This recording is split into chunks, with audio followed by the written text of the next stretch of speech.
This is hashtag Tap In Podcast. Tap in. This is Tap In. Yeah. This is the place where you about to tap in. Wanna know what's hot? You gotta tap in. You know who's dope in the city? Gotta tap in. This is Young Woody's hashtag Tap In Podcast. Yo. This is your boy, Young Woody, and this is hashtag Tap In. Yo, today, man, this is my guy right here. There's no left, no right. This is my guy right here, man. And as you see on this man's neck, that hood he from, that's the same goddamn hood I'm from. Yeah. That's where we from, man. You know what I'm saying? 78723. This man that's sitting next to me, he is a producer. And a dope one. Easily top 5 in the city. Easily. That's not even a second thought. Easily top 5 in the city. Easily. On top of that, this man is probably one of the best lyricists in the city. Top 10, top 15 easily. Because there's a lot of us out here. Ain't too many that can fuck with him though. The man is a monster, man.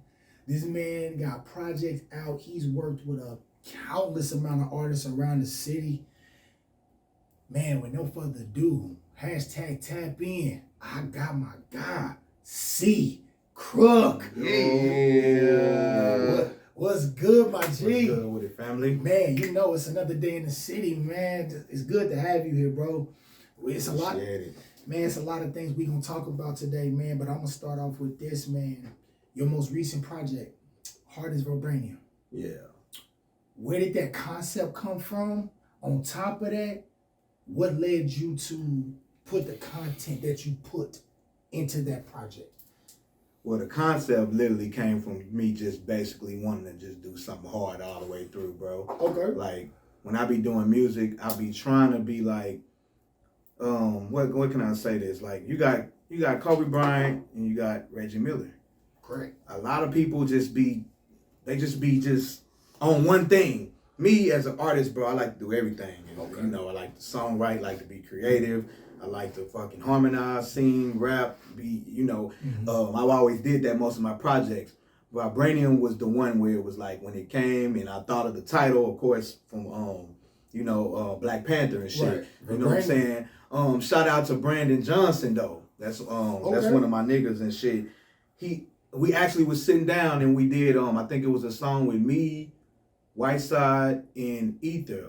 Thailand. Go check that out on our platforms. We got a video and everything for that. That song Shout out was to real the boy good. Whiteside. Shout out to the boys. What's up? So we was at the studio listening to this song with Brandon Johnson, and Brandon Johnson just came out of nowhere and was like, "Bro, man, that motherfucking shit, bro, that shit is hard as vibranium, bro." And when he said that shit, when he watched this, I ain't even told him yet. I don't even think he remember that came from him. You know what I'm saying? Because it was in conversation, smoking and drinking and shit. And that nigga just out of nowhere, man, bro, that shit fucking hard as vibranium. And when he said that shit just stuck with me. But it wasn't. When it first was said, I didn't think then though, like, oh, that's gonna be the title.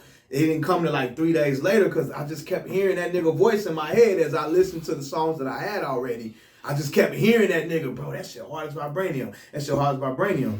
And then one of my cousins from Houston called me and I was been sending them songs. He was like, bro, all them songs is hard, bro. You might as well just do it all the way through like that. Just fucking do a whole project like you been saying, nigga. Don't put nothing soft on there, just straight bangers. He was like, what you gonna name the title? And it just hit me right then there, Hard As Vibranium. First it was Vibranium, you know what I'm saying? But he kept hearing me say, Hard As Vibranium, Hard As Vibranium. He said, bro, keep the hard ass on there. You know what I'm saying? I was like, bro, you know what? That's tough, bro. Since you produce, did you produce the entire project? This was probably I got like 5 projects out there, man. Probably 5 or 6 of them. But this was one of the, I think 2. Okay. It's only 2 albums that I did all the beats. Usually I'll get a beat from like Dot Drop the Beat, Ty on the Track, Purple K, Austin Martin, you know, just different people. Cutter, Cassidy, people that I worked with besides me, because I'm a type of nigga, I don't, you know, just because I make beats don't mean I ain't gonna get beats from other people. Okay. Of course, I get inspired by other people's sound. But Hard As Vibranium, when I was doing the tracks, I knew like, yeah, I don't need nobody else's beats on this. This is gonna be my baby. This is just, you know, and a lot of people don't know, I redid that album probably 3 times, fam. I shuffled it. I kept doing new songs. I kept feeling different ways. And every time that I added a song, I probably took a song away because I kept getting away from what I was trying to do, which was all bangers, all bangers. And then on top of that, bro, like a lot of motherfuckers was thinking that, and I don't know how this got there, but thinking I was just this one-dimensional backpack ass rapper, and they thought I couldn't do the Future and the Little Babies, and that's why on that CD you hear me doing the triple time flows and shit like that, because motherfuckers was like, I don't know why if they thought I couldn't do it, that was stupid, you know what I'm saying? But some of them songs on there was to show too, like, all right, fam, I wanted to sound like today's sound, but not sound like today's sound. If that made sense. In other words, you wanted to put the medicine in the candy. Bro, you took the words literally. I was just about to say that. You gotta feed a nigga that medicine. Yeah, but I just did it differently. You know what I'm saying? You gave me candy. Yeah, it was substance. I had the little triple, but it had substance. If you listen to it, you know, just to show motherfuckers, man, I do all that shit. Man. So when it boils down to you doing that, does your creativity come from what you're inspired by, or does because you're skilled in the ways of hip hop, and that's really what I like to say, you know what I mean? Because to do what we do, we can't just study one. We gotta study the whole spectrum. So exactly. My thing is, you know what I mean, when you are going towards a project, do you look at the full spectrum, or do you pick from this spectrum and then doing a complete project in that spectrum?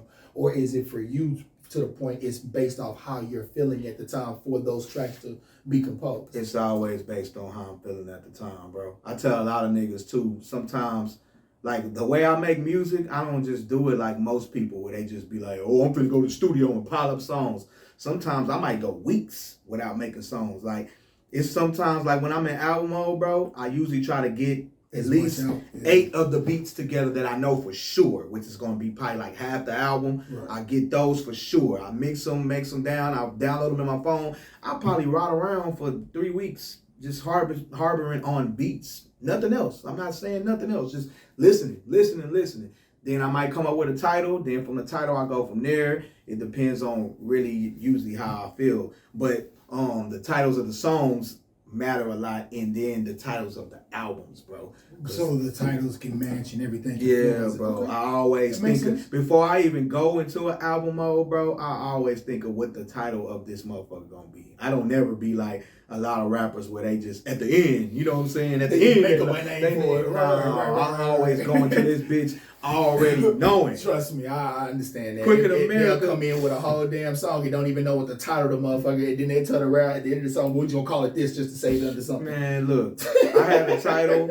One of my albums that's gonna come out late, probably like in December, called Crook in America. I've probably been having this title since my name was C. Crook. See, my name used to be TYC at first. And my name was TYC, which was given to me at Jump On It, because I started at Jump On It with Nook them. And I used to wear this hat that said that youngster Chauncey. Okay. And I didn't really have a rap name. And they seen that, and the fans gave me that name. They started calling me TYC. And then everybody knew that I used to like Juvenile. I used to love Juvenile. So they was taking Texas Youth Commission and Juvenile and being like, hey, this is similar to Juvenile too. That's your name. You know what I'm saying? So I'm just like, I get where y'all coming from. But that youngster Chauncey, it made sense. And then when I got what Texas made, they wanted to like cut the name, and they cut it to TY. So a lot of people just started calling me TY just off the strength. People was calling me TY anyway. Hey, TY. But my name was that youngster Chauncey. And then as I grew up, of course, I think 12th grade, maybe 11 is when I changed my name to C. Crook. Everybody like, bro, why your name C. Crook? Like, my name is Chauncey, and Crook is because I see shit and I take it. Everybody used to tell me all the time, bro, every time you go somewhere, you steal the spotlight. And that's how the C and the Crook came, and it was like, okay, that's my name, and I've been running with that shit ever since. Well, you spoke on something I was going to ask you about. Coming out of Austin and being connected to Nook, not just from a music standpoint, Yeah. but you're actually related to him. Yeah. So knowing Jump On It and the stamp that has on Austin, Texas, how was that pressure, or was that more so because you was in the music lane, that was an inevitable that was coming? It probably was inevitable. A lot of people don't even know Nook is my first cousin, and then I do. That's why I asked. He's one of my cousins, and then but I never tried. You never leaned on it. I never leaned on it ever. You bro. never leaned on it ever. Even being at Jump On It and shit like that, I never leaned on it because I just wanted to kind of make a space for myself. And then as time went by, I did Jump On It twice. See, when we was going to Jump On It, the original Jump On It, the one that we grew up on. The one we grew up on, right on Rosewood. I'm telling you, man, the whole black community used to be there every Wednesday, 7 weeks straight. Yeah, and I remember the first year, not the first year they started doing Jump On It, but the first year they started doing the rapping. Mm-hmm. It used to be Ronnie. These is names of people I remember: Chad Waters, Ronnie Joe, R.I.P. to that boy. A female rapper named Stallion. She was a female. She used to go hard. Stallion was real big. I used to see them every week rapping and seeing how much love they used to get. And I used to be like, bro, one day I'm going to build the courage to get up there. But it wasn't until the next year they did it. Then the next year they did, it was just like, damn, people kept telling me, bro, get up there, get up there. And then just one day I was like, fuck it, I'm going to get up there. This was the same year that my boy DeAndre Bars got up there. Okay. DeAndre Bars was, if people don't know who he is, this nigga was an incredible lyricist, bro. We were like 13, 14, and this nigga was on some Wayne shit. He didn't sound like Wayne, but he thought shit out, patterns and shit. Man, if you go back and listen to that shit now, you'll be like, whoa, it'll fuck you up. Because he was on that shit then. He was on that shit then. So me and him literally was probably the only people with the courage that got up there. So what had happened was he got up there, and how we ended up in the finals was because I won a bunch of weeks straight. And then it was 2 weeks that I couldn't come. I had went to Disney World with my mama them and shit, my daddy them, and we was gone for like 2 weeks. He won both of those. Ooh. And they was just like, man, we can't just kick him out just because you was gone, but we ain't gonna just kick you out because you was gone. So the finals, it was like for $500, and they put us against each other. It was a tie, and then we went into the final round, and then he won that final round. Okay. So that year he won the whole thing. Okay. You know what I'm saying? Rightfully as he should, though. We both was going back and forth, but at that time he had a little bit more crowd control, and DeAndre was already known. He was already known as a rapper. Me, I was just known by people that went to school with me or know I've been doing it, but I wasn't known by the city. He was already known, so it was like. I'm glad I even got that far with that nigga, to be honest. You know what I'm saying? And then the year after that, I came back 7 years straight. Boom, boom, boom, boom, boom, and I won the whole thing. And that was funny that year because people was, well, not people, but it was certain people, like even older people, they was getting tired of me winning. So they started sicking people on me. They sick Ronnie Joe on me. R.I.P. again, Ronnie Joe. I beat Ronnie Joe out. Ronnie Joe thought I was writing shit. He was so tired of me winning, he came up to me after one of the Wednesdays. He was like, bro, you be writing that shit and you be memorizing that shit, fam. Fuck it. And next time I'm gonna get up there and I'm gonna do this song. And he let me know the song. And bullshit you not, that next Wednesday he got up there and he did that song, but he still didn't win. I still beat his ass. I still beat him out though. Then after that, they sicked my brother Whiteside on me. And this was when me and Whiteside been knowing each other since we was young and kids, like from Dottie Jordan basketball, but we wasn't hanging with each other at that time. Right, I just knew who each other was. Yeah, we just knew each other from basketball and shit like that. And Whiteside was in the streets, bro. He was in the streets around hard, fighting, beating niggas up and shit. So we wasn't even around each other, but of course somebody sicked me on him. And Whiteside had a run around that time. Him and Black Mike. Man, listen here. In Austin, Whiteside probably still to this day has one of the most notable names. Mm-hmm. That's facts. And we talking about like, when I say notable, he has a notable name, man. So it's one of those things where, like, knowing, like, for me, it's always past the street life for me. Yeah. I always look past that. When y'all are in the studio, meaning because I know you've worked with him, how is that with him, working with him in the studio? That shit is like, it's damn near similar to me and your shit. You know what I'm saying? Only difference is when I come with Whiteside, most of the time the beat's already made. We don't sit there and, you know, actually build the beats like me and you. We have before, but man, that nigga just so quick on his feet and thinking as soon as he hears something, he don't want me to build nothing. He just like, nah, fam, keep it at that. So it's like effortless most of the time. And a lot of times when we do songs together, I like, bro, I write so fast and come up with a concept. And I'll be gone. And then I probably got to go and I holler and I'll be like, bro, I'm going to come back tomorrow. Shit, probably an hour later, boom, email hit me. He done already did his shit. Like, fam, I couldn't wait till tomorrow. And I did my shit. And usually just come together like that, nigga. We just blend well. We got hella good chemistry. You know what I'm saying? So who else in the city out of Whiteside that you've worked with? Notable names, you know what I mean? Like, I ain't gonna say notable to everybody. I'm also notable to you. Like, who have you worked with in the city outside of Whiteside? Well, no, of course, Whiteside's on that list, so I don't want to deviate from that. But who else have you worked with that you have the same type of, like, you know, respect for? Shit, I worked, of course, Whiteside, as we already saying. Mac Manson, I don't know if people know about Mac Manson. We know what Mac Manson. He used to rap too. He's still a beast, but he went straight to full producing. He was just like me. We did a lot of shit back then. If I'm not mistaken, wasn't he with Track Majors? He was with Track Majors for a little bit. He was with Track Majors for a little bit. Then he split. Then he went on his own. So I worked with him. Of course, I worked with you, my boy Heavy, fucking Chiquita B, Dame Mac.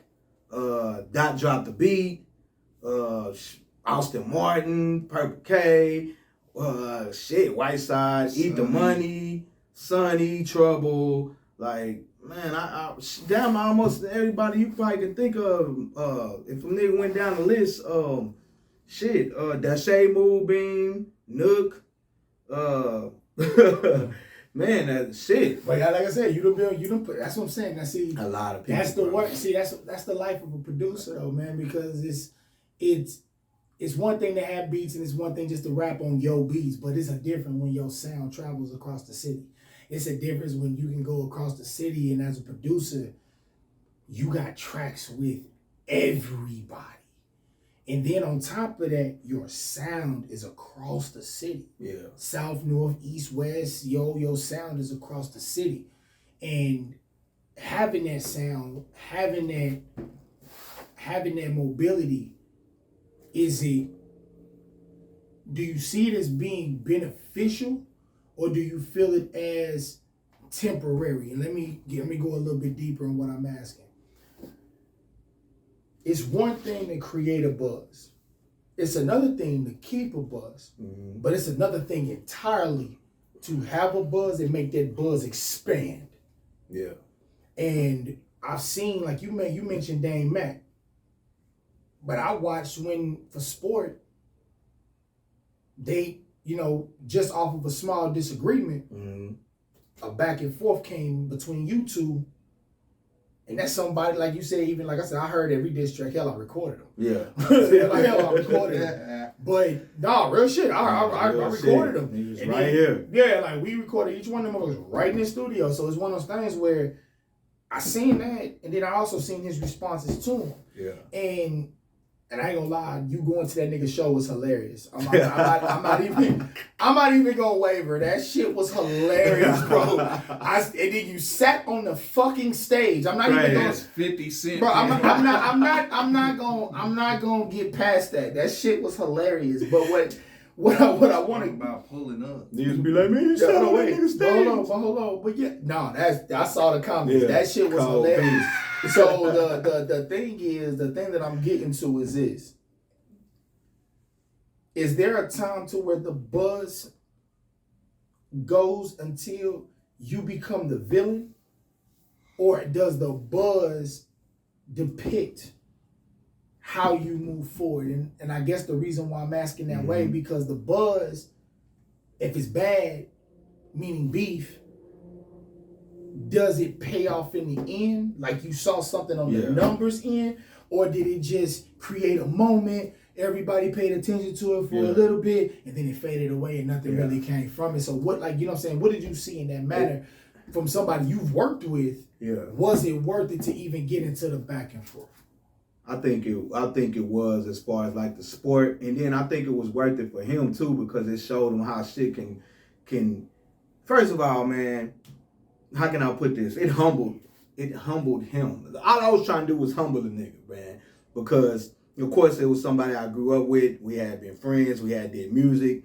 So I understand a friendly competition, but it was coming outside of it. It was becoming more of a troll, like a nigga just be all on your post saying this, saying that, to the point where other people start noticing. Then they like, bro, what, man, fam, why they ain't do this, why they ain't do that? I don't know, but I ain't say nothing about it for too long. But once a nigga go and he actually make a song, and see, he had shot a couple of subliminals, but that wasn't enough for me to just come outside and be like, because it take a lot for me to just be mad and be like, that's a lot of energy for me to sit down and start writing about it. Nigga. Like, fuck all that, especially how I was at the point in time. I had just had a baby and shit. It wasn't until the first verses that we were supposed to do didn't happen, and it didn't happen because I had already, man, anybody know me know I be traveling, I be having shit here, shit there, I be doing music shit too, I be going out of town to LA, and I had something going on in LA, and I was trying to go out there, and I was pretty much trying to get this, I was trying to get a deal, a distribution deal though, distribution and production, so I had a meeting with Capitol, so I had to go out there, and their team was like trying to force me to do it. And I kept telling them, bro, I'm not finna not go there just to do this. So I guess they felt I don't know, maybe his team or him. He felt some type of way. And I don't know if he just felt like I just didn't do it because I felt like I was better than him. So he went and he did that song. But I think a lot of it, he put my voice on the song. See, I think a lot of it came from, too, that they had been asking me to do a verses with him probably like a year or two prior. Or this is when verses first started. Right. And at first, I wasn't a big fan of verses. I'm going to be the first to admit. When it first came out, I just wasn't interested in it. And around that time was the time I was just like, man, that shit kind of trash. I don't even be looking at them hoes. Well, for me, though, I'm going to be honest with you. To me, they wasn't trash when they dealt with the major artists. It wasn't until they started doing them live. See, they were still doing them over Instagram at first. But I'm not even going to lie. But I'm not going to lie to you, bro. I'm not going to lie to you. I didn't care if it was over the lives or them performing it with each other. I loved them both. Yeah, but I just went into them then. But I'm going to tell you, I liked them both. But truthfully, I liked them when you're dealing with the artists we all grew up with. Yeah. The problem that I had with, especially Austin,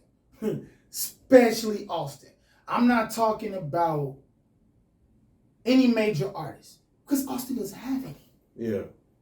I don't care what nobody say. Austin does not have any major artists. They say, yes, we do. We got people that are signed here, signed there, signed there. Okay, let's see them come to Austin and do a sellout show by themselves. Yeah. See, I'm done. I'm not gonna beat around this bush. We're not finna beat around it. 100% of DJs do not have an Austin major artist outside of Quinn that they play, and even then, only a certain few play Quinn. It's not everybody. So it's one of those things where it's like, nah, we ain't got no major artists. And I mean that wholeheartedly. And I'm going to tell you why I'm saying that. And this is real talk. You just mentioned Nook, right? Mm-hmm. Nook got jump on it. He been doing stuff in Austin well over 20 years. Is that safe to say that's a fact? Mm-hmm. That's a fact. His current single has Trina on it. Is that not a fact? Trina and Mo3. Let me ask you a question. This is a real respectful question. Is he getting the unlimited play in the clubs as a major artist should? Nope. So therefore, we don't have major artists. Nope. I don't care what nobody says. Period. You can't tell me otherwise. Until I know right now, when I meet that first Austin artist, or we see that first Austin artist, his face is on the cover, his show, it's to the point where the local artists are not even on there. Y'all know the concerts I'm talking about. When Lil Baby coming down, they don't have no local artists on there. It's just Lil Baby's face. Hold on, wait. When Mo3 came down here from Dallas, he didn't need no local artists on the flyer. It was just Mo3. When anybody from Houston comes down here, there is nobody else on those flyers except a major Houston artist. Am I right or am I wrong? So therefore, until I see a artist in Austin by themselves sell out a fucking venue, I don't believe we have any major artists, and that's just point blank. And I'm that's and I ain't gonna lie to you, bro. And here's the wild part. You know why I made that statement so confidently? This podcast wouldn't have had to exist if we did. Yep. And it's sad too, because it's a lot of good energy and a lot of good music, man. And it's a sad case. Yeah, no. But see, here's the thing. I don't look at it being sad. It's one of those things because what I'm saying leads to my next question. To me, it's not sad, but it's also one of those things where you, as a person who is as talented as you are, since you've came through Jump On it, and like I said, that was your start. Mm-hmm. But as a producer, as an artist, man, we talking well over a decade worth of work, bro. Yep. Well over. I'm not even just saying. We talk about a decade of solid work of your name you can stand behind as a rapper and a producer. So, with saying that, how long will you continue to push in Austin, or is it that time for you to start, you know what I'm saying, really focusing outside of Austin than you do as much in Austin? Yeah, definitely been looking at the analytics and shit, man.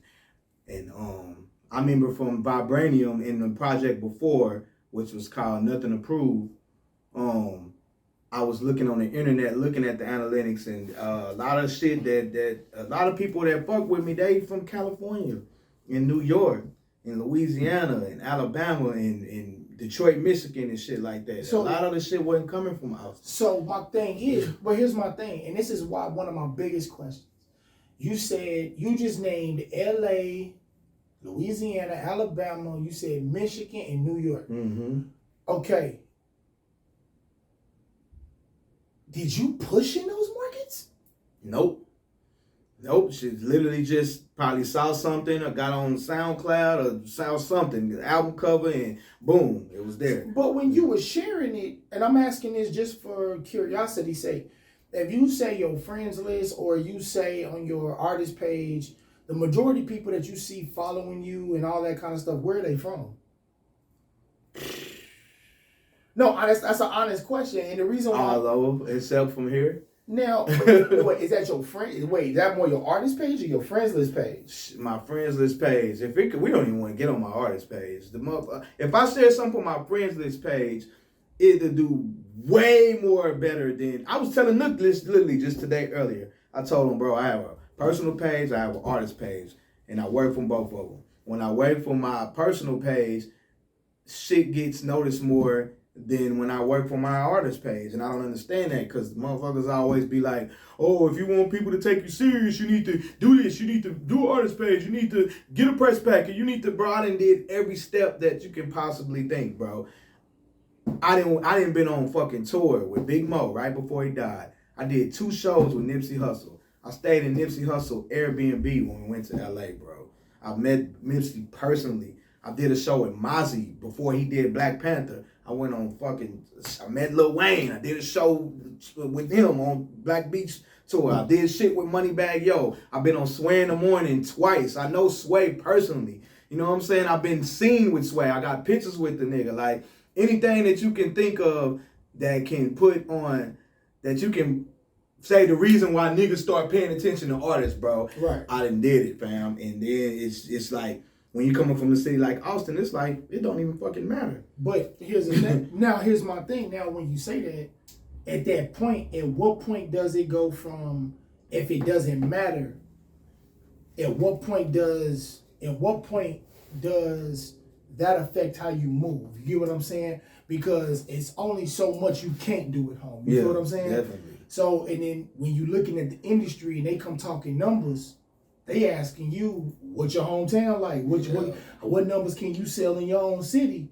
And if you can sell more outside your city than you can in your city, is that only due to the market and how it is? Or is that just simply how it is? Because me personally, I can honestly say, my days of pushing music, like we were just talking earlier about me deleting as many people off my friends list. Yeah.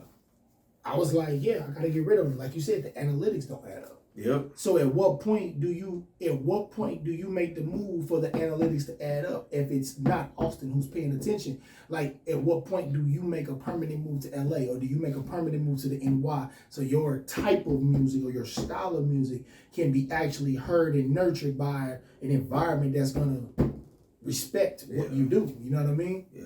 So I always tell people, bro, if they got the opportunity to do it, do it. Sometimes life might not be set up. You gotta commute. Like me, I gotta commute from place or from here, and it's more work and more flights and shit like that. Cause I can't just move here. I got 3 different baby mamas. I got this child over here, that child. So I can't just get up and just move like I wish I could. I wish I would have did that shit earlier in my early 20s. I can tell you that though. If anybody can though, learn experience. You might want to do it, dog, because this motherfucking city right here, I love it and shit, bro. But I mean, it ain't even, and I can't even say it's been going on for forever. Because back then, I can say this, even with all the shit I've done, all the resources that I have now, I probably had a better rapport with just people in general before social media. Before social media, bro. It was all love. It was any little thing I may have dropped or whatever, bro. People was behind it, 10 toes down. I could get motherfuckers to come out to my shows. And this is crazy saying this before social media. I had more people coming out to support me at shows and shit back then with no social media than I do now. Now it's like the higher ground a nigga get and the more shit that I tackle, the more accolades I get, the more people hate me. It got to a point to where it's like you were saying earlier, I'm down there a villain now. You know, so I just, motherfucker want to be a villain, I'll put that jacket on and wear it. So don't get mad when I talk cash shit and I say what I want, because I'm out here, I'm a villain. This is what y'all wanted, right? But see, you know what I'm saying? But I mean, ask you a question though, and this is something that I'm having a problem with. Not with you, but I mean like in general with myself. What is the point of being that villain if that's not who you are? You get what I'm saying? Mm-hmm. Like in your natural character, bro, you come through and you make music. Mm-hmm. See, a lot of people don't understand why it's a blessing and an honor for this man to sit right here. Let's be clear. When we first started working together, the only thing this man knew I did was engineer and rap. He had no idea the other shit I can do. He had no idea. But when we got a chance to actually sit down and cook up, and we got a chance to actually work from scratch to final product, it was an experience. Not just from me to him, I'm talking about from him to me. Yeah. It was an experience. To be able to work with somebody who has the mindset and the talent as similar as you is very rare. Yeah, it is. A lot of people don't understand that. Like, for people like us, we didn't leave it to everybody else to do what we do. We can do what we do without anybody. But because we're so versatile, it's like, you know, we can go here, go there, go here, go there, go here, go there. And we can still do us as we do it. And that's the beauty of it.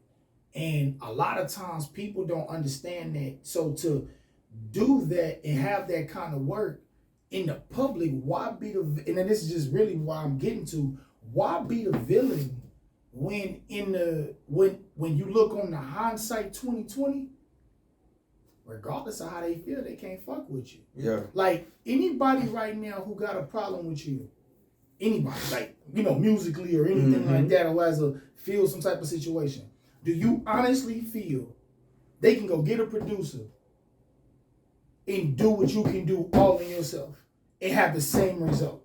Probably not. A lot of times, like they said, they probably don't even, a lot of times, bro, this is what I like about working with you.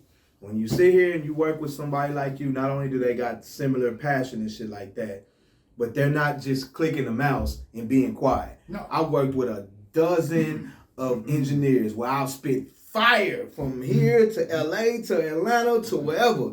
And them niggas just clicking it on. They're not giving no input. They're not giving no nothing. They're not going to make you start over if it don't sound right. Shit, I will. None of that shit. This motherfucker. Stop. Do it again. Stop that. Do it again. I'll get a session. Right through. I'll stop that. No, go. I will stop that right there in the session. that shit. No, if it's not good, it's not what you wanted to do. I know where you're going with it. Plus, a lot of times I'll hear y'all spit y'all verses, so I'll know about the energy. I understand the style. I'm not having that. And then not to mention, a lot of times when people don't understand what he's talking about, engineers just clicking, I'm gonna tell y'all the truth. That shit. I'm finna tell y'all the truth. Those are engineers that are only there for your money. Yeah. Hey, Shane, fam, what you think about that shit? Oh, they're good. Click. Go ahead, next track. Yeah. Fuck out of here. Yeah, they're only there for your money. and they're only there for your money. See, the difference between me and a lot of engineers, I'm not in a rush to rush you out my studio. Because if I got you sitting in my studio, and this is something Crook gonna tell you, if you got him rapping on one of your beats, you would expect for it to be respected. Mm-hmm. You need that clarity back. We give a professional sound. You can't say, oh, your stuff not clean. You crazy. Every time this man, you know the number one thing this man comes back and tells me about? Every time we do a song, he send it, I mix it, get it right, master that bitch, send it to him. He asks me for a change or whatever that needs to be changed up, something he wants a little fake, something, bet. Make the change, send it back to him. Within 24 to 48 hours, the first thing he tells me is, bro, where'd you record this at? That's the first thing that's being asked to him. Mm-hmm. This is not a beknownst to me. This is a passion that we put in our product. Because you got to think about it. Sometimes he'll come over here, the song's finished, meaning like he's already written and mostly memorized it. He'll come back. The beat he was moving so fast, he probably didn't even finish mixing the beat. He'll come have to set up, mix the beat, and then we were disconnected, pull up Pro Tools, and then we recording. Y'all gotta understand, bro, we really come into the studio and we're passionate about it. Which leads me to my next question, man. Where did that passion for you come from? Where did that effort from you come from, bro? Shit, it's really in our blood, man. My mama did music. She did. They had singing groups, and her and Candy Fresh, and that was one of her friends. Candy Fresh was like probably one of the first females that had a major deal in Austin, period, or just artist, period, not even female. I can't remember who it was with, but these people tore her down, man, and made her feel, like she couldn't do it no more. So eventually she just stopped doing it. Okay. You know what I'm saying? My Uncle Yule, which is my mom's brother, he plays a guitar. He's real deep into that shit. He do bands and shit like that. Okay. But he's the son of Yule. He's a junior, which is my grandpa, my mom's dad, and he was like what you want to call it, a famous local. If you go to Victory Grill? They got pictures around and shit, huh? What genre? Like jazz? Oh, man, they did blues and shit, and rock and shit, bands and shit. If you go to Victory Grill, look at some of them old pictures. It's a big picture with it. You talking about the ones in the hallway? Yeah, they on the stoop, and my Uncle Yule is on there in the middle. He was in the paper, all kind of shit, man. Okay. It was like a big deal, So Uncle Yule got his talents and shit, and my cousin Chris Washington, he played the drums. He was real big in the bands, like. A lot of people in our family did music, so it already was kind of there. And then my mama, she put me in piano lessons when I was like 6 or 7. That'll do it. You know what I'm saying? That'll do it. So from there, that'll do it. That stuck with me. Once you get on them keys, producing is easy. I don't care what nobody say. Only thing you gotta learn to do after you learn them keys is learn how to mix. Once you learn how to mix, you know how to make beats. Yep. Because the rest of that shit is B. I swear to God, playing the drums on drum pads or the keyboard, all that shit is easy. Yep. Swear to God, the hardest part, I don't care what nobody say. If you do not know how to play the keys, knowing how to stay in key, the circle of fifths, and knowing how to be on key when you're making beats. And I'm not talking about the simple trap beats. I'm talking about making real music. Yeah, you gotta know them keys, bro. Yeah, and I got a lot of game from a lot of people, bro. Just coming on there, like I first started doing beats. I think I made my first beat on MTV Music Generator. I don't know if you remember that. I do. That's why I'm Back in laughing. the Gap. And then me and my cousin CJ. Bro, that was like what, 99, 2000? We got cold at that shit, boy. So we started doing that. Then we had this boombox recorder, and how we used to record. It had a microphone built in it. So we used to place the boombox in the drawer, close the drawer, and then put the TV close to that, play the beat, and we was sequencing and everything on that beat generator, man, and we had our shit well thought out. So that's how we first started making songs. And then we started selling them tapes, just like Swisher House and all that shit, just going to school. People was like, we writing on them hoes, and motherfuckers was buying them hoes. And then from there, my daddy got deep into it. He started helping me. He bought me that DJX, the keyboard that's over here that you got right now. He bought me that. That was actually the first piece of equipment made by Dr. Dre. A lot of people don't know that. That's why I still got it to this day. You can't find that motherfucker nowhere.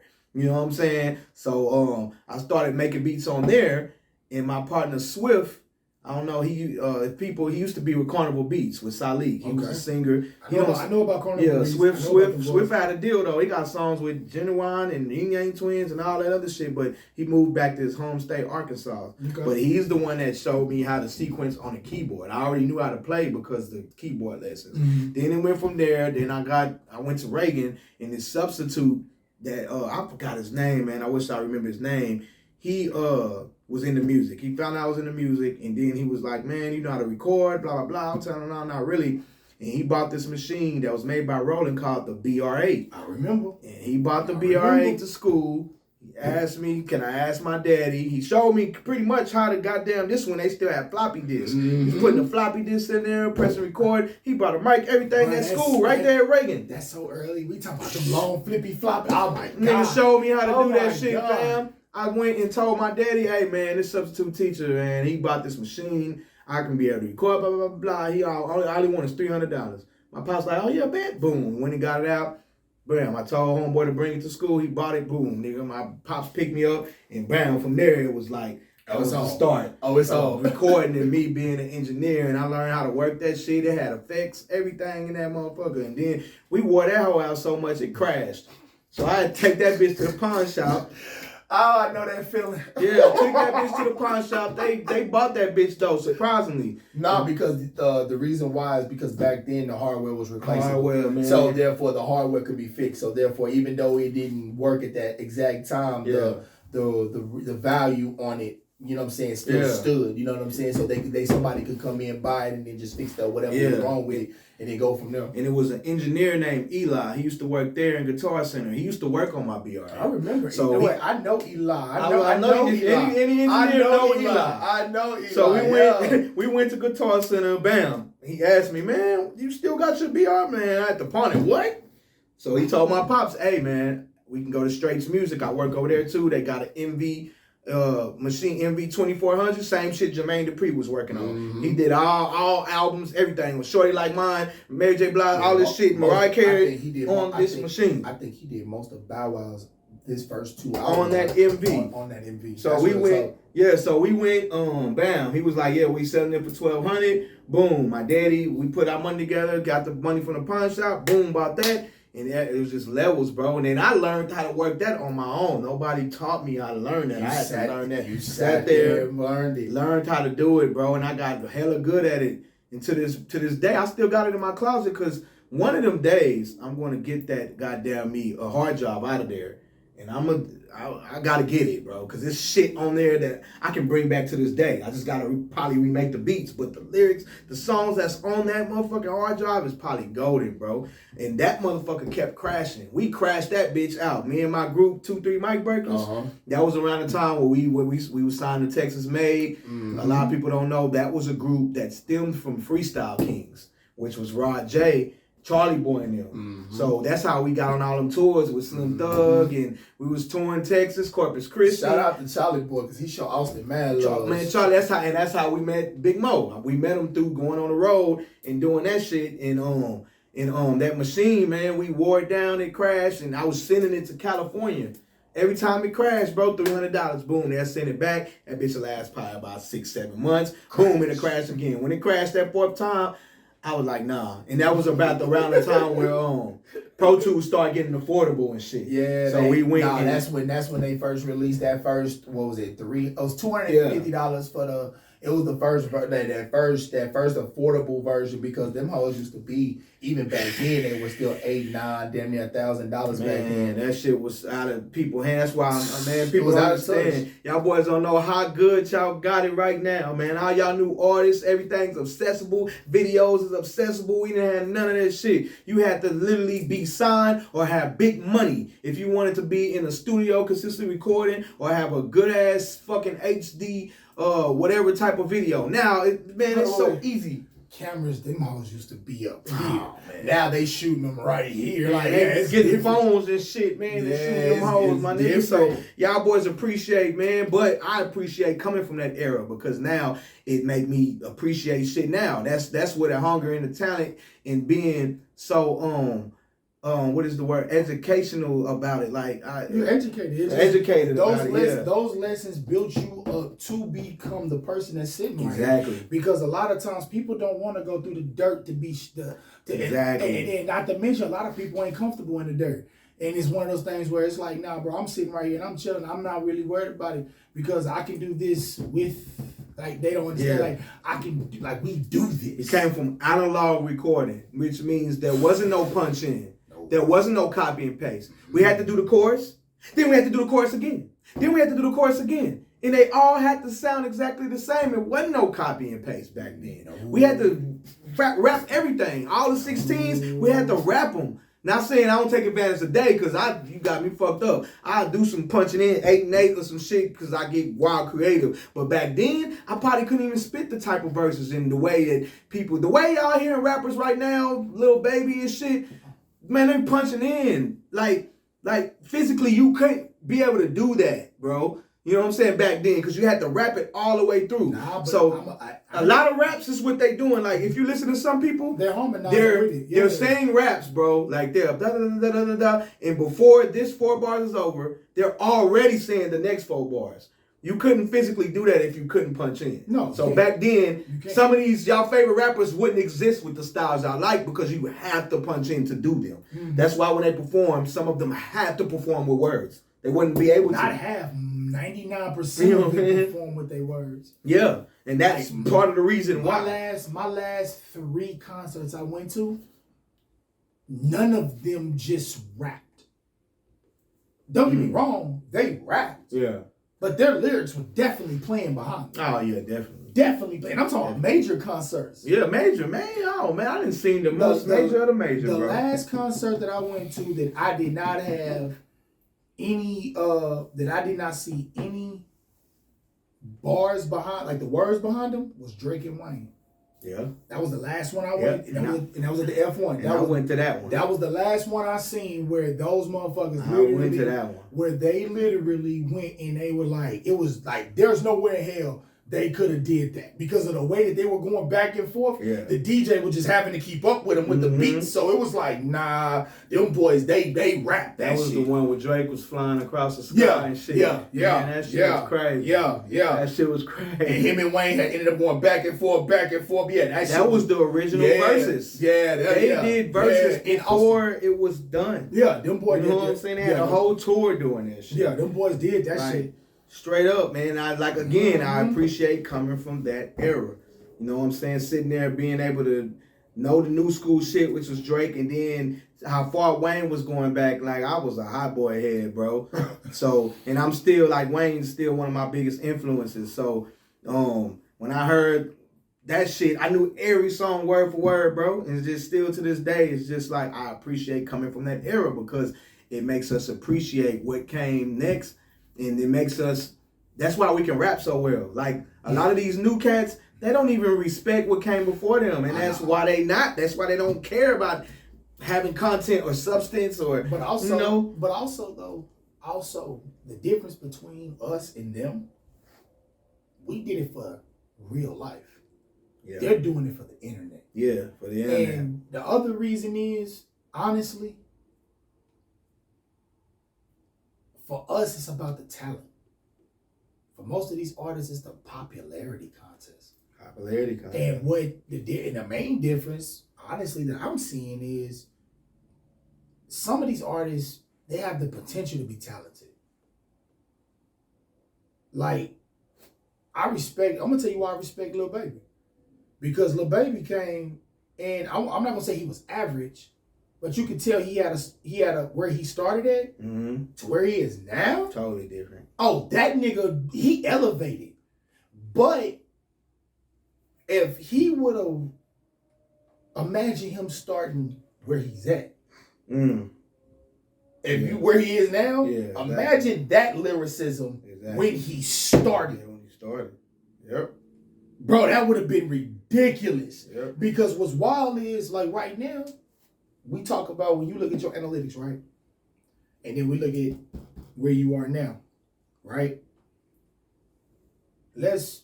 No hypothetical. When you get that deal that's gonna put you in front of the masses, when they hear you now, they're gonna be mind fucked when they find out what you did before. They're gonna be mind fucked because they're gonna see the growth and they're gonna be like, how the fuck did we not see this beforehand? Yeah, straight up though. Because we've left a trail. It ain't like we didn't know. It's like a snail. No, we left a trail through this bitch. You can see the work. We never took it down. Yeah. So right now, your most recent single, you got a video out to it. What's the name of it? Enough is Enough. Enough is Enough. And who shot the video? Tone Brigante shot the video. Shout out to that boy. Shout out to that boy. I ain't gonna lie, that was dope. Now let me ask you, what made you shoot that at that location? Because that ain't gonna lie to you. Giving you that one-on-one time, just you and the camera, not, you know what I'm saying, getting that off of you, bro, that was fire. Yeah. I fuck with it. Yeah. I'm gonna say it again. I mixed the song. So I knew the song was fire already. And the song was the song was mixed. stupid. Yeah. That was the thing I was the most impressed about. And let me tell you how this shit all fell together, bro. Go ahead. Just starting off just with the song, then we'll get to the video. Bro. Okay. The song itself was probably a song I wrote way last year, dog. Remember I told you I had been sitting on the song. I actually didn't even think this song was good. You know what I'm saying? That beat, I had been sitting on the beat, but the beat had no drums to it. It was just the sample and the melody. All this time, I wrote that whole, and I never did a song like that before, where I wrote the whole song with just the melody. It wasn't no drums. Oh, yeah, it was just that in the piano. That's it. I wrote the whole song like that, and I don't know what it was, but I don't know. It seemed simplified, or it was just something about it. Maybe it just wasn't the approach I was trying to take at the time. Okay. So I put the song on the back burner. I started making all these different songs I've been coming out making, and then I ended up doing the beat. So I came across the sample again, and I was like, bro, this sample's so hard, I'm gonna just scrap the song and do something else. So I put the drums to it, and I was riding with my cousin and shit, and that beat came on. He was like, damn, I ain't never heard this beat before, you know, because anybody know me know I got thousands of beats on my phone. Sometimes when I ride with my crib folks and we go in places, we don't listen to the radio, we listen to beats the whole time, and I'm sitting trying to see what people's ear is too, because it's like when I'm in project mode, I want to hear what what you think about it, the consumer, not me, not my homeboys that do music. Right. We know what we trying to go with, the consumer. You know what I'm saying? Because they're the ones who gonna buy it. So exactly. They who matter. Exactly. So he was like, bro, Kinfolk, bro, that beat is so fucking hard. And then I was like, bro, I actually had a song to that bitch, boy. I don't know, fam. You know what I'm saying? So I read him the song, and he was like, nigga, that hoe go hard, bro. What you don't like about it? And I kept saying, bro, it's just, it seemed like it's simplified. This was before, people like Kendrick and shit really just, he reminded me of simplicity and how damaging it could be, damaging in a good way. Like it's effective. That's the better word. Very effective, fam. Sometimes I be rapidy rap or poetry wise, and I be trying to punch and do all these elements in the same time. Well, really, I just gotta express myself. Right. So I asked him, bro, what do you like about that song? Because when I hear the song and I rap it, I just hear myself saying nigga a lot, and aggression and anger, because that's really where the lyrics stem from and shit. You know what I'm saying? He was just like, bro, he said the same thing you said. That's when I knew I had to push forward with the song. After I did the song, you said the same thing to me that he said after we recorded. He was like, bro, I love that song because it sounded like you meant it. Yeah, you meant that shit. You meant it. You meant every fucking word of that song. You was like, bro, you meant that shit. Same thing my kinfolk was saying. That's on God, he like, bro, you own that hoe. That's all he kept saying, fam, you own that hoe. But here's the thing though, you know me. For me, it goes past the you killed this part. Yeah. I need substance, and and when I see and I hear a track, it's one thing when you know who I work with. Yeah. These niggas are the most lyrical niggas we know. Yeah. So it's one of those things where it's like I don't really have I have a bullshit meter, and once it goes off, we gotta stop this. Yeah. But when I hear a track that's like, this nigga ain't just talking. This is past trying to talk to you. Yeah. The title was it was well worded. Yeah. Enough is enough. Is enough. And that song is a good indicator of fuck it, I'm done. Yeah. It's up. It's up. And that's what he was saying. He was like, bro, a lot of shit that I'm going through with my ex-girl and baby mama and niggas in my bitch inbox, bro, I can relate to that. He just kept saying, bro, it feel like you're talking for me. It feel like you're saying a lot of shit that a lot of people be wanting to rap about, but they just decide to rap about something else. And you had the courage to say it. Yeah, he was like, bro, you was on that hoe, bro. He was just like, bro, you gotta do something. Inbox. Yeah. Cause I was like, bro, I don't know, bro. And then so after you solidified it, and it still hadn't hit though until you sent it to me. Yeah, when you actually heard When I heard it, see me, I'm real big on clarity in mixing and shit, as you already know. Yeah. The loudness, the thickness of the sound, the sonics. A lot of people don't use this word in music. The sonics of the song. And then how I make sure I set you perfect. Like I don't have right above the beat. So therefore the beat is hit, like the clarity is there, then they can hear the production and you. Everything. You're not tucked behind the beat, exactly. But then also the beat's not overpowering you. Exactly. You're right there. That's what people don't understand. See, and I say this, thank you for saying that though, yeah. Because what people don't understand is, I do it in my studio, but let's be clear. I'll walk into a big boy and do this. And I've done it without Pro Tools. Like I can literally go to an SSL board and mix with no equipment. Like, I don't need no digital equipment. I can go 100% analog patch bay work. Yeah. You see what I'm saying? Like I know what to do. Like this is what people don't understand about me. This is why I'm so fucking expensive. Like I'm not that average nigga that's gonna sit here and just lie to you. And I'm gonna say this, and Chauncey, you're verifiable to this. Me coming in, do I ever time you on your session? Nope. When you come in, what my main thing is, hey bro, no, let's get the work done, because if we get the song finished, it might take a little longer than what an hour might be. Yeah. But then sometimes y'all come in and shit, y'all got the song and it's 35 minutes and it's done. Like he did, like let's be clear, he came in and recorded that song in about 25 minutes. It was about 25 minutes. I was shocked. I'm like, oh shit, he was like, we done. We're done. Damn, we done? We're done. Shit. And them be the best ones. We're done. And then when I say we're done, we sat here, he left with a premix.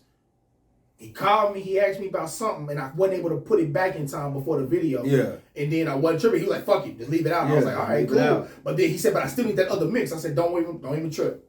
It took me about another 15, 20 minutes, and I sent it to him, and then he came back and he screamed my ear off. Like, he was like, yo, this is it. So, like, that's what clarity. I love that song, bro, and I love the video, man.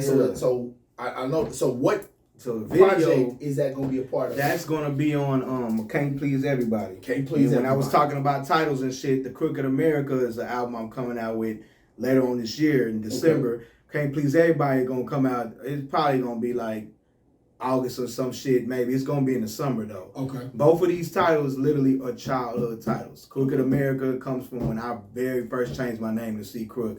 That was supposed to be my album name. The debut album? Of C. Crook, but then it ended up being Past Due. You know what I'm saying? A lot of people that had been following me for a while, I got an album called Past Due, and I was on that with a Gucci hoodie, and that bitch was like real popular at the time. You know what I'm saying? And then Can't Please Everybody, that was like 6 years ago. I was supposed to drop an album called Can't Please Everybody, but then I ended up doing Nothing to Prove. Mm-hmm. Then after Nothing to Prove, I did Something to Prove. Then after Something to Prove was first. Then Nothing to Prove. Yeah. Then after Nothing to Prove, it was Hard As Vibranium or whatever. You Yeah, so yeah, them titles, yeah, but this motherfucking album, bro, this I'm on that whole like it's a baby picture and shit, but it speak for itself. I didn't want the glamour and the graphics and shit. It's real raw.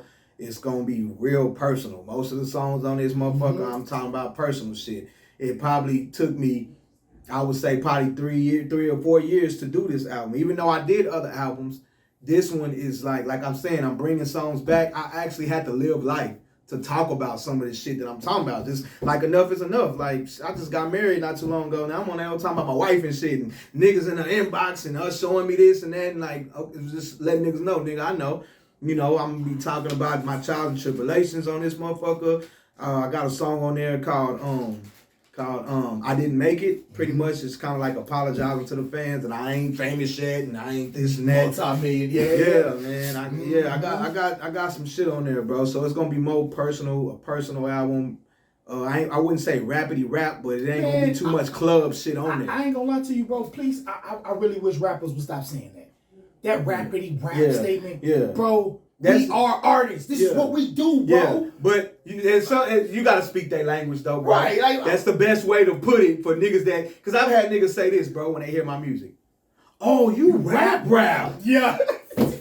Yeah. I thought it always rap. But wait. But then do you not realize what age we grew up in? Yeah. Like, nigga, we had no choice. Oh, you do bars. Oh, okay. Wait, what other way is there to rap? Man, look, I learned that fast when a young nigga told me that.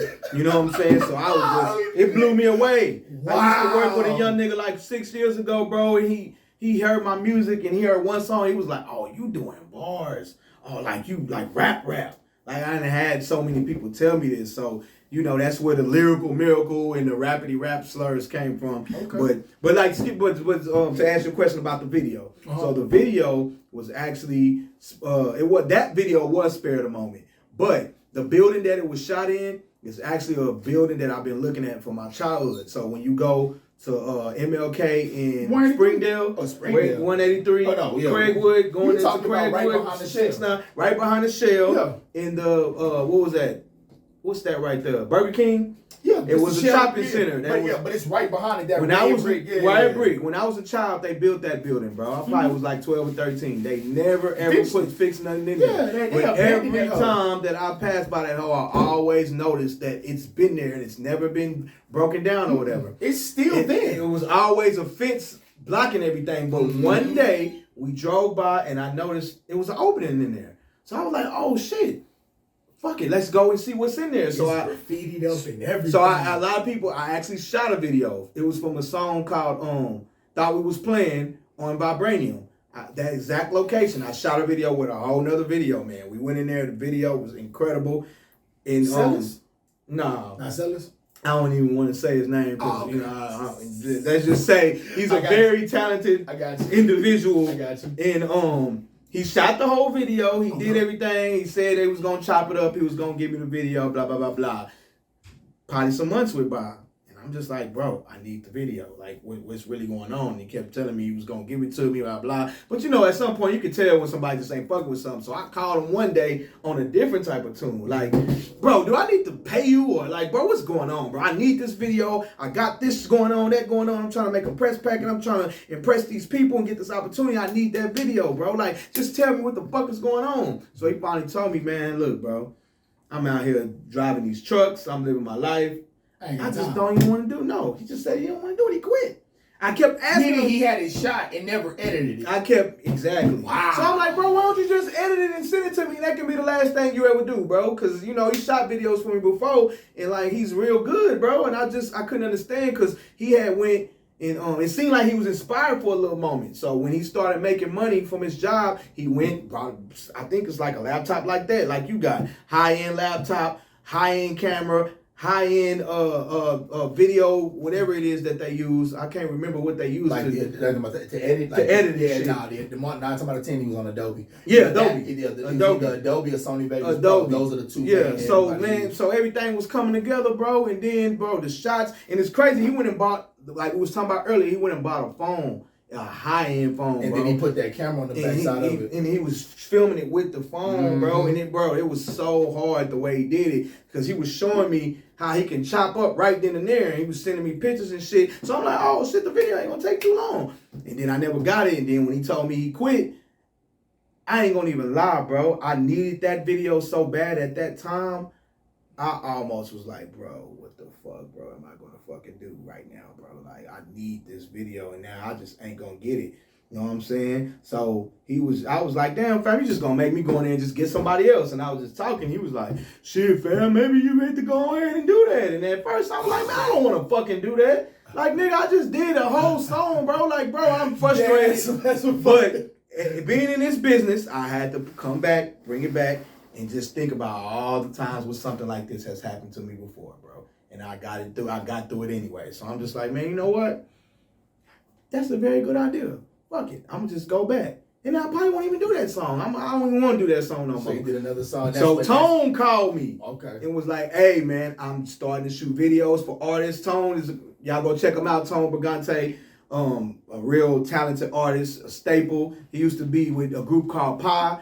Back from the era where we come from that we was talking about back then. So he been an Austin staple for a while. For people that didn't know or don't know who Tone Brigante was or is, he actually was a rapper from that group Pi, which was very popular back then. You know what I'm saying? If we're talking about like staples in Austin groups or whatever. So he said he was getting into it with this new shooting videos. So he sent me to his page. I looked at some of his videos and I just told him straight like that, like, hey, I ain't really got nothing right now. I ain't inspired, but when I come back and I call you, I'm going to have something. You know what I'm saying? And he ended up hearing this song, Enough is Enough. He told me how good it was, bro. Just like everybody else was saying. I'm like, bro, you like that song too? He was like, bro, that whole fire. Boom. All right, fam, how about this, man? You shoot a video. He was like, man, I'm trying to shoot a video for every person in Austin that I feel that got something, that means something, that is somebody. And then he was just, I was like, shit, how much you charge? He was like, bro, I'm just starting off. I want to do it for free. I said, damn, you want to do the video for free? He was like, bro, you talented anyway. So I just want to work with you anyway, bro. So fuck it. Nigga, you got a location? I'm like, ding, ding, yeah. I told him over the phone, hey, it's this building over there, about just like you. He was like, oh, I know exactly where that's at. I'll meet you over there. If you're from the city, you know exactly what he's Boom, I met that boy over there. We got out, man. That boy had lights, big stands, anything, bro. I was impressed because I was like, damn, he said he had just started. But he put the investment into it, though. He invested into that shit. Investment man. real, bro. Came out, popped out. Man, we did that video in probably about 30 minutes tops, 35 minutes, man, and we was done. And then from there, it was kind of like, I was just direct, because if you go in there and see, when we first went in that building from the first video, I just went in there with the intentions of it just being grimy.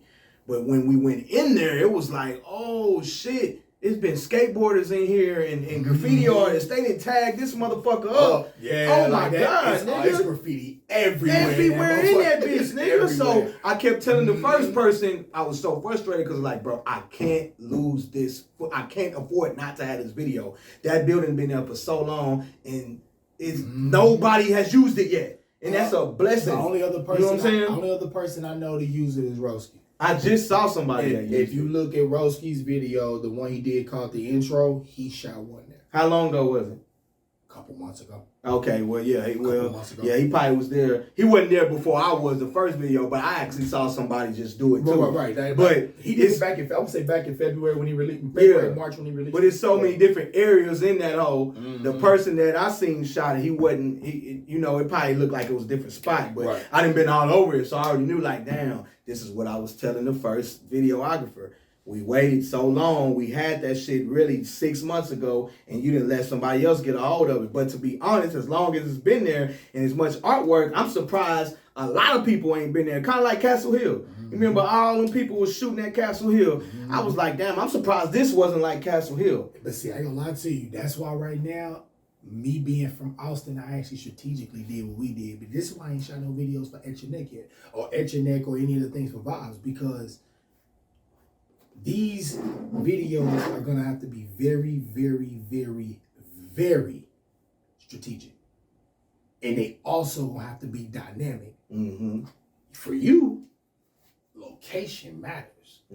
I.e., you remember the 3 a.m. in Austin video? You want to know the one thing that can't nobody figure out? Is where we shot that video.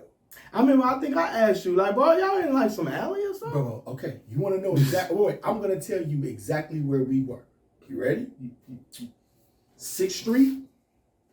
You know where the homeless shelter is? Mm-hmm. If you come from the homeless shelter towards 6th Street, there's the building, there's an alleyway, then there's the clubs. Mm-hmm. We shot part of my verse in his in that alley right there. Mm. Now, if you come back to 6th Street, you know what a Driscoll is? Mm-hmm. Across the street, there's a parking lot. That, if you notice, we were in a car parking lot, and it was at the top of that bitch. Parking garage. Parking garage. Mm. We was right across the street from the Driscoll, but when we went to the top of that hoe, nigga, we had the whole fucking downtown above us. Like, we was like, we were eye to eye with the Frostbank Tower. Yeah, like, crazy. that shit was crazy. It was, and then when we looked at it, we was like, we looked around the city. No one had shot there. Mm. No one. And Wade was like, yo, I've never been up here. It was like, I was like, oh. So that's why I'm like, I'm strategically choosing these. So that's why I'm like, I'm proud of that, man. That's dope that you got some of the Austin staples in your video. Yeah. Man, one of my favorite questions to ask every artist that comes to #TapIn, man. Where do you see yourself in the next 3 to 5 years, man? Doing what we do. Shit, probably motherfucking me one of the biggest producers, production-wise. Okay. A lot of the opportunities I'm starting to get is coming from production. Not so much rapping.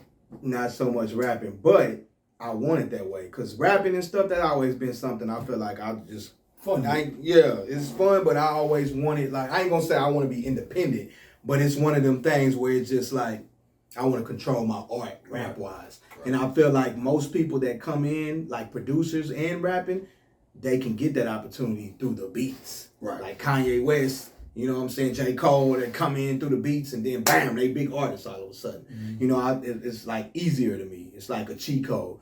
You know what I'm saying? And then I'll be able to keep my control and my artistry, and man, you can will and deal some deals with that production, bro. So you know what I'm saying? So is it more you're gonna be here doing it, or is it more so you plan on being gone doing it? See, now that I don't know. My wife, she real big on Atlanta. You know, it's a lot of opportunities. I ain't gonna lie, I've missed not being in Atlanta. I probably would have already been on by now if I stayed in Atlanta. Because there was some opportunities that came across my desk. What brought you back? Well, she just not being able to live there. You know what I'm saying? Just me having to come here and be here for my kids and, you know, stuff like that, family and stuff. I couldn't really move there. But some of the opportunities that came across, like Patchwork Studios, it was a point where I was going to Atlanta a lot. When I was with Arena Records, and me and my cousin, my cousin, bro, he like, how can I say it? He like a Birdman that's not in music. So he know all of the people. All the people we didn't met. Like I would say this is what, like my third realm of my career. Mm-hmm. It was the little kid part, then it was the Texas made shit, then it's the grown man part, the phase. It's like 3 phases so far. Mm-hmm. You know what I'm saying? This third phase, a lot of the people I didn't came across have been because of him. We being around Mozzie. He was personally cool with Mozzie. Mm-hmm. He was personally cool with Nipsey Hussle because they both Crips, and that street talk shit, nigga, it matters. You can get opportunities all off that. Like we had 2 shows again with Nipsey Hussle, literally with this man, literally because my kinfolk aunt was friends with this dude. Mm-hmm. You know what I'm saying? So Atlanta, you know what I'm saying? Patchwork Studios. I got in there because Ant was in there with DJ Luke Nasty. Okay. People don't know who DJ Luke Nasty is. He made that song, I'm gonna be feeling if you might be. When it took me on. And people don't know who he is, and now I say that. They're like, oh, I know him. Mm-hmm. We did a show in Atlanta, and shout out to DJ JB Nelson. Mm-hmm. I can't say this about JB. JB is a world-class DJ, if people don't know who he is, and he's from Austin. He DJ for Wale and Meek Mill and Rick Ross, like a lot of famous people. He introduced me to Scotty ATL, which is a rapper, and he's real good friends with Scotty ATL. And they did a big show in Atlanta during A3C. This was my first year doing A3C. I never did it before. Shout out to Atlanta for A3C. JB called me and was like, bro, I think you're real talented, la la la. I got this opportunity with Scotty ATL, which I had already met Scotty at Swear in the Morning. So it's crazy how this shit be coming together, man. Nigga be meeting these people and they don't be having no idea shit gonna happen later in the future. Yeah. So me and Scotty always said we was gonna work together. I didn't know it was gonna be that. So JB gave me the call and said, hey man, I want you to come out to A3C. You're gonna open up for it was a show. It had Jose Guapo, Scotty ATL, think T.I. What's that girl that used to be with T.I.? Tokyo Jets. She's still there. Yeah, she's still there. Yeah. Okay. Hustle gang. This show was bigger than this show was bigger than what I thought it was though, bro. It was like a daytime show, but it went from the daytime all the way to the night. Atlanta turned up though. Man, bro. They turned up. I seen the venue. See, when we first got to Atlanta, we went to sound check, and I seen it was 2 floors, and I was just like, oh. And I brought my boys with me, 2, 3 mic breakers. I brought my group with me. I told them about the show, like, hey, I think y'all should come, la. So we all pretty much patched up together, got in the van, drove down to Arena Records, my cousins. We all came to this event, and we ended up opening up and got good ass views. That's one thing I can say about Atlanta.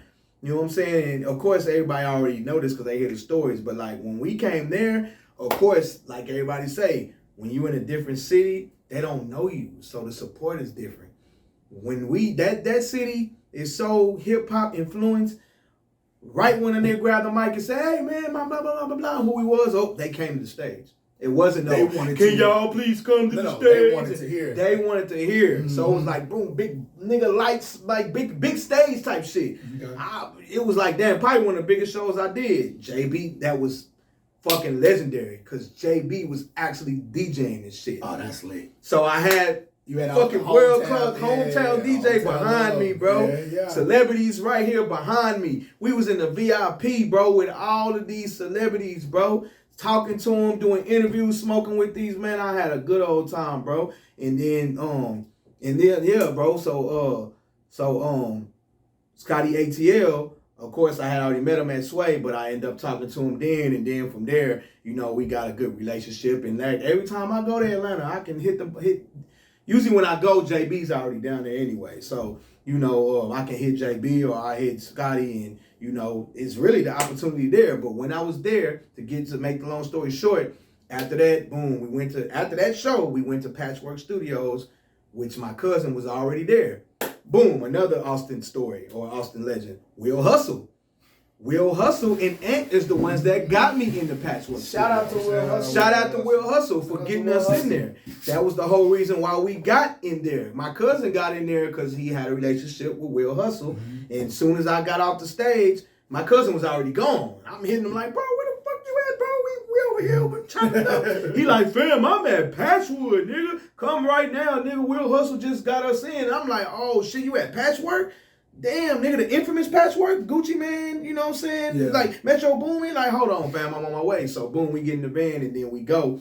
Anybody that been to Patchwork, it got a gate and shit, nigga. Yeah. So, we knocking on the, man, thinking we ain't all, we like, oh, this shit bullshit. And them niggas let y'all Somebody, probably, the gate just open. And then as soon as we walked in there, bro, it's like, that was a good, humbling experience, bro. Because just, you can feel the legendariness I don't even know if that's a word, but you can feel the legendariness in this building as you walk into the hallway.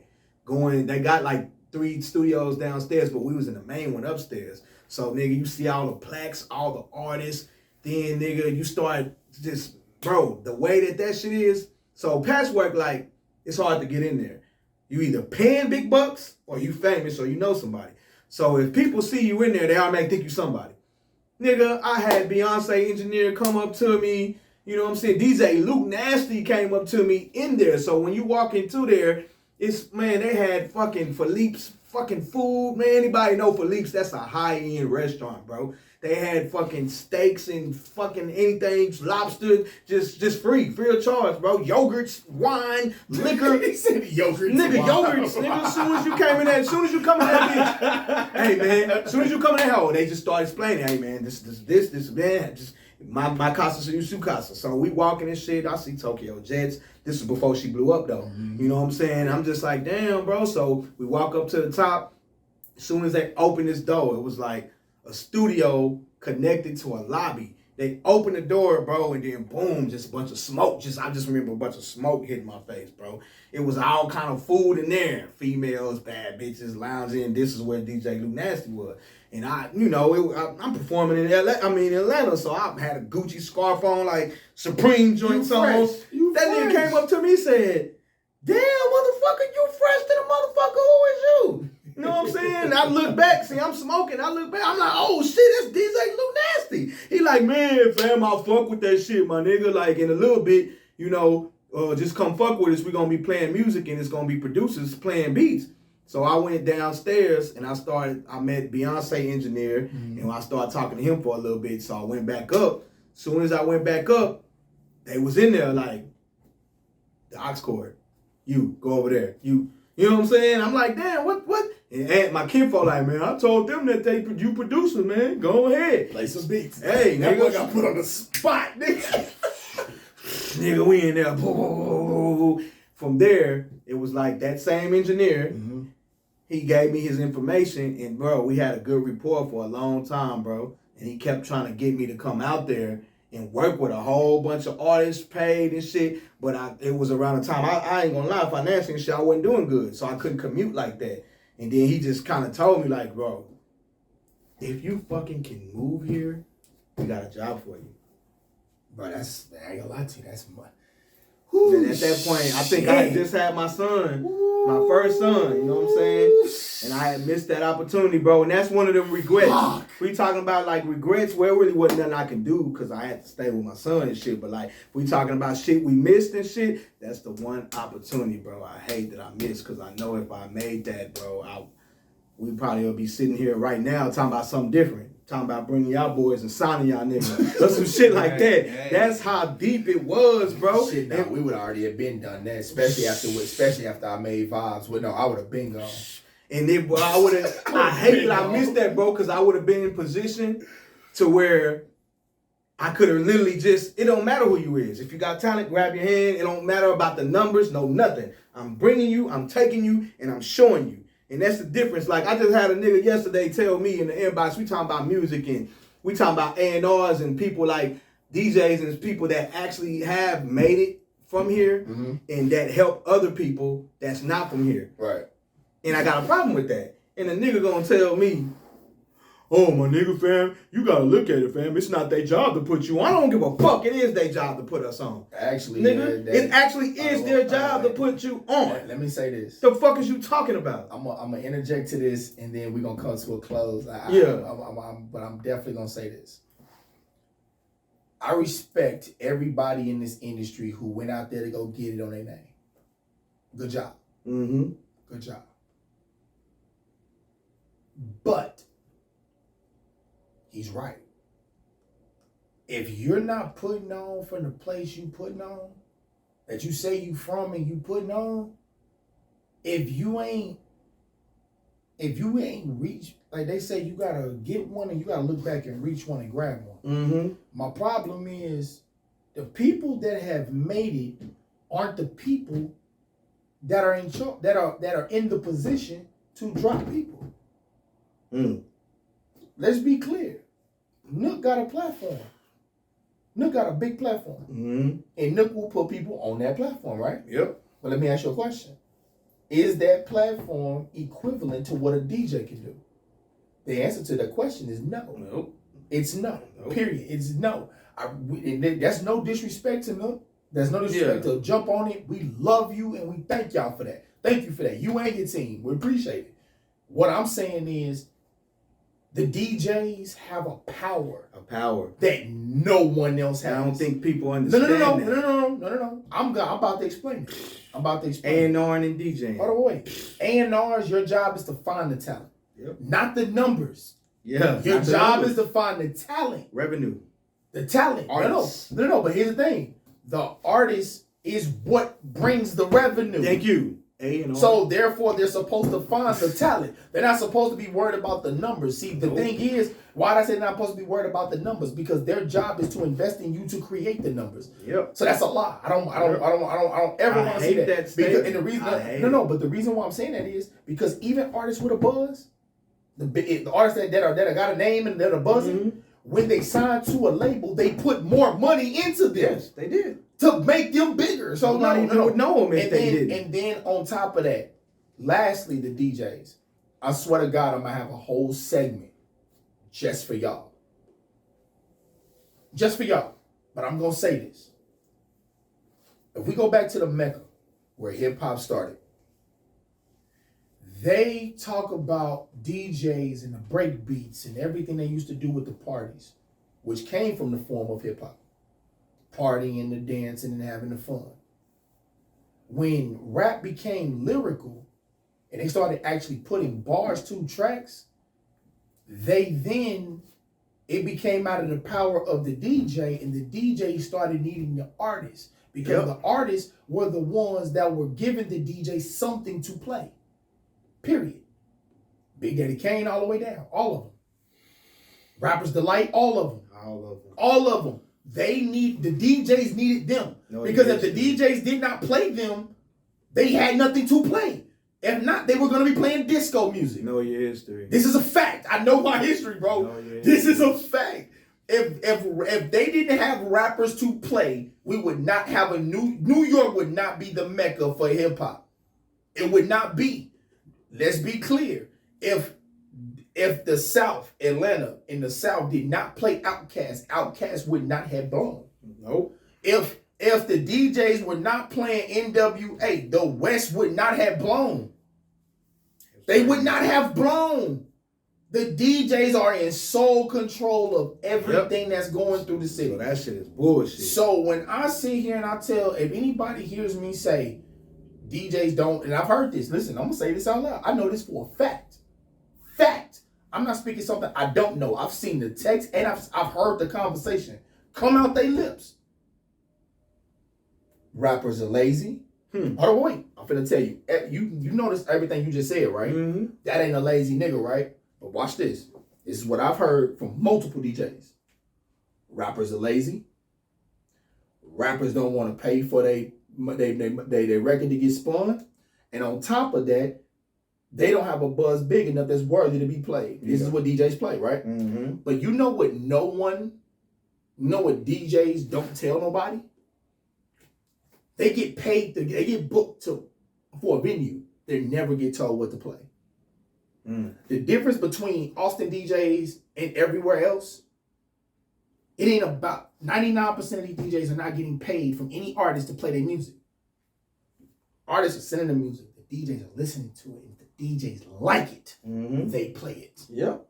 The problem with Austin, and I'm going to say this, the problem with every single DJ in Austin, no exceptions.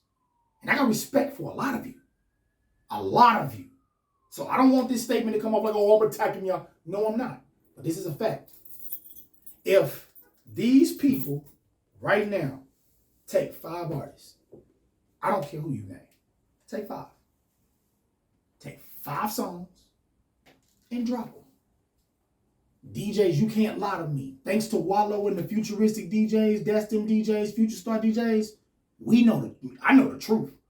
We went on tour with these guys for over a decade. I'm not the one to sit here and lie. You can't lie to me. I know the truth. I've watched DJs. Shout out to DJ Wallow because he knows. I've watched him do this countless of times. I've watched him take a brand new song from a brand new artist. From not even brand new artist. He'll tell me, hey, yo, this popping in Atlanta, but they don't know nothing about it down here. Yeah. Watch this. I'll watch that nigga play that shit. One time, it'll be early. He'll play it again a little bit later next time. Then he'll play it in the middle of his max mix when everybody turning up in the club. And then he'll keep it there for the next few weeks. And I'll watch over a 5-week period. It'll go from nobody knowing that song to everybody quoting that song in the club. And that nigga was the host. So he know damn well I'm not lying. Yeah. He knows I'm not lying. Look, when I say he was the host, he was the nigga that had to set it up for them to be ready for it. I don't have to lie about this. I'm the one nigga in Austin they can't lie to. When it comes to Austin, and the reason why Austin doesn't have a cohesiveness in Austin is for 2 reasons.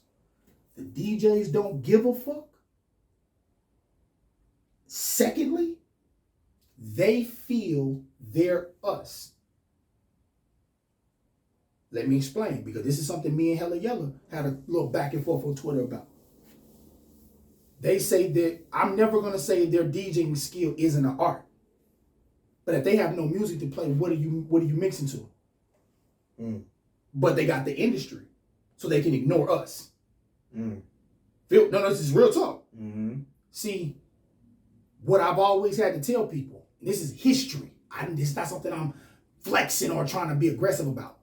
DJ Envy and 5 other DJs in New York, they've been interviewed multiple times talking about the stories of how they used to get beat up and kidnapped and all this shit for them not playing the city. If they didn't play the next up-and-coming artist that had been booming, got some dope music, niggas was being looked at to the point where they understood this is how it has to be. So when the new music came, all the music came to them, and if it was hot, it got played. Now they don't have no problems. Now they have a direct source from the base all the way to the top. It's no misconstrued now. Now, do I want that to happen in Austin? No, I don't want nobody to get hurt. I don't want no violence. I don't want nothing crazy. But I think because that pressure's not on you guys like it was for them in all these other regions, is why you guys get away with it. Because in Houston, when Jay Prince launched the Ghetto Boys and then Swisher House and everybody came, if they didn't play what was there, it was a problem. It was a problem. And also, no one had to tell them to play it. They played it. They said, oh, because it was hot. Was it really at first? Or was it because they played it? And they had no choice but to hear it. See, that's the difference. Exactly. See, how many times have y'all heard a song that you may not like, but you done heard the motherfucker so much, you know the song? Train your brain. You got like dead ass, bro. So it comes from that statement that no, I understand that. They don't care about us because they are us. Yeah. And I mean that. They don't care that you a rapper. Fuck you. This is how they feel. This is how all the DJs feel. Fuck you. I don't need you. Why? Because in Austin, no matter how big you get, we don't have to play the music. Why? Because sooner or later, Lil Baby, Drake, and everybody and their mama gonna come to Austin. So it doesn't matter. And that's how they treat us. But I'm not gonna go too further more deep into it. Trust me, I have a whole segment I'm gonna have here. And I'm gonna have this so ballsy, I'm actually gonna have DJs sit here when I talk about it. Just so you know, the words that's coming out my mouth, I ain't lying about. I know the truth, bro. And guess what? In that episode, I'm gonna name drop. I'm gonna talk a lot of shit, and I'm gonna bring up points, and I'm gonna play music. Like that's gonna be a day that I'm gonna have all these boys sit here, and this gonna be one of the days that I'm actually gonna play music on the podcast, and I'm gonna ask a lot of questions. And then I'm gonna ask. Hold on, wait. This is gonna be the cold part. Then when I play the music, I'm gonna ask them. Well, this came out 3 years ago. This came out 5 years ago. This came out 3. And then here's the crazy part. You know what else I'm gonna do? I'm gonna pull up that these guys have been friends with these guys on the friend list. So how you gonna tell me I know about this and you did it and I heard about it from the same place? That's gonna be a goodie. What? Bro, what? Bro, I swear to God, I'm gonna have them. But as many times as I heard the whole, Austin just ain't got no man. Shut up. Yeah, shut up. We don't want to hear that because we know the truth. That's bullshit. We know the truth. That's bullshit. So with that being said, I'm gonna go ahead and put this to a close. Chauncey, where can they find you, big dog? Shit, you can find me on all goddamn platforms. I shouldn't have to name them because we all know what they are. The main ones, YouTube, Spotify, Apple, Tidal. Yeah. You know what I'm saying? But nigga, I'm still on Napster. You can find me on everything. SoundCloud. Hard As Vibranium. See Crook, look that up. That's my motherfucking. I'll tell niggas this. Hard As Vibranium came out 2.5 years ago. It may have been 3. That motherfucker still above his time or before his time. I'm pushing that bitch. And that's how you supposed to. You supposed to push shit. Until it break. Until that motherfucker break. Can't Please Everybody coming soon. Crooked America coming soon. Top 5 in fucking Texas, Austin, wherever. Anybody that's around me, surrounding me, my niggas, man, just this group of people right here sitting here for me and Woody in MC Heavyweight. He ain't in the camera, but he's sitting right here. Y'all motherfuckers better watch out. Cause let me tell you this, bro. Cause people always want to say a nigga is cocky and all this other different type of shit. It's because I know you motherfuckers can't fuck with a nigga. I know you motherfuckers is threatened, and that's probably why I ain't on this and I ain't on that. As much as a nigga have done for the city and all the accolades, y'all niggas try y'all best to look past a nigga. And I know what it's about, but that ain't gonna stop me, fam. That ain't never stopped me. You know what I'm saying? So to close this motherfucker out again, see Crook everywhere. Go check out my new shit. Enough is enough. And y'all motherfuckers can't fuck with us. I'm out. Hey man, well, hey, there it is, man. This is your boy Young Woody, and this is hashtag Tap In. And we here, man. We out, man. Thank y'all. Crooks, it's been a pleasure, my G. That's a bet. This is hashtag Tap In Podcast. Tap in. This is Tap In. Yeah. This is the place where you about to tap in. Wanna know what's hot? You gotta tap in. You know who's dope in the city? Gotta tap in. This is Young Woody's hashtag Tap In Podcast. Yo.